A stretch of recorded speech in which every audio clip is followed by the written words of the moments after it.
आजादी का अमृत महोत्सव।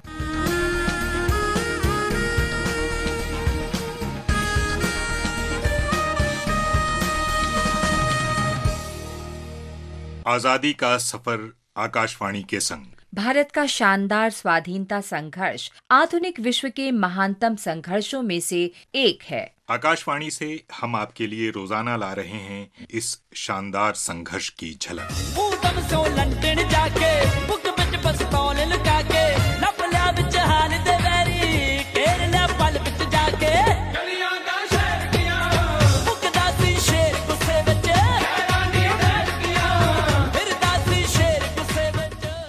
मार्च 1940 को क्रांतिकारी स्वतंत्रता सेनानी उधम सिंह ने माइकल ओडॉयर को गोली मार जलियांवाला बाग हत्याकांड का बदला लिया था। अंग्रेजों ने जब पूरे देश को स्तब्ध कर देने वाला जलियांवाला हत्याकांड को अंजाम दिया, तब माइकल ओडॉयर पंजाब के लेफ्टिनेंट गवर्नर थे।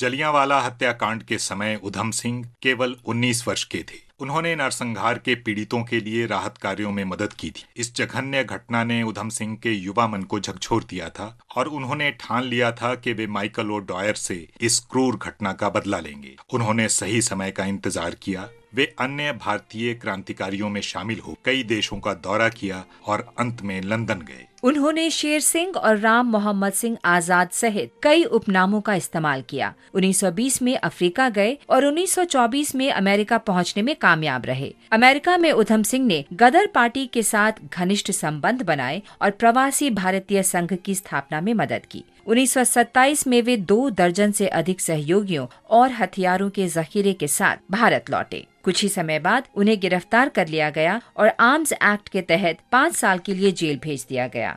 अक्टूबर 1931 में जेल से रिहा होने के बाद उधम सिंह ने कुछ समय के लिए अपने को सुर्खियों से परे रखा। थोड़े समय बाद उन्होंने फिर से भूमिगत गतिविधियां शुरू की और साथ ही साथ ब्रिटेन पहुंचने के तरीकों का भी पता लगाया। पुलिस उन पर लगातार नजर रखे हुए थी। पगड़ी संभाल जट्टा, पगड़ी संभाल तेरा लुट गया माल, ओए पगड़ी संभाल जट्टा, पगड़ी संभाल।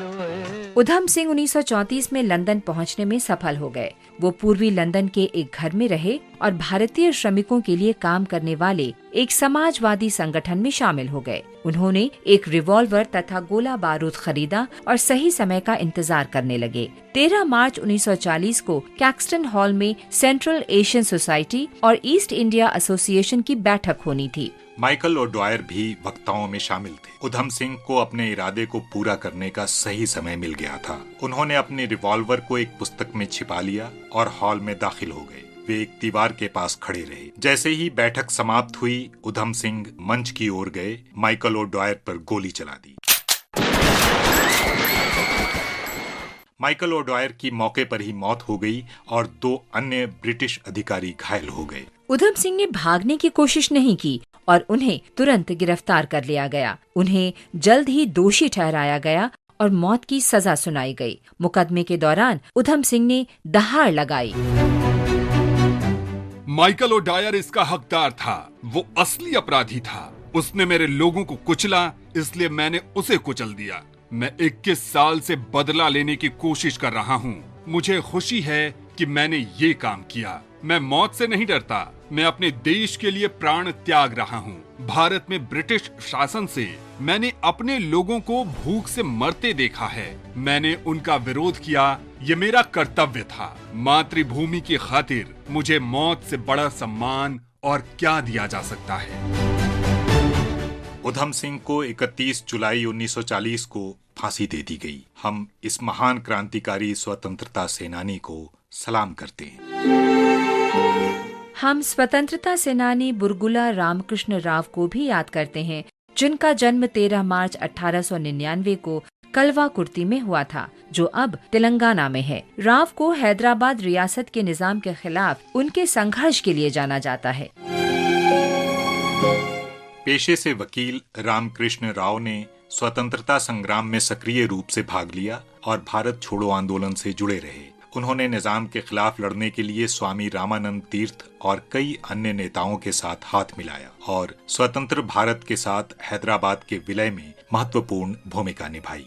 1952 में हुए पहले विधानसभा चुनाव में वो शादनगर निर्वाचन क्षेत्र से चुने गए और हैदराबाद राज्य के पहले मुख्यमंत्री बने। राव ने 1956 से 1960 तक केरल के पहले राज्यपाल और 1962 तक उत्तर प्रदेश के राज्यपाल के रूप में कार्य किया। वे 14 सितंबर 1967 को अपनी मृत्यु तक लोगों की भलाई के लिए काम करते रहे। हम इस महान राष्ट्रवादी को सलाम करते हैं। आज बस इतना ही। आजादी का सफर आकाशवाणी के संग। कल फिर मिलेंगे नई कड़ी के साथ।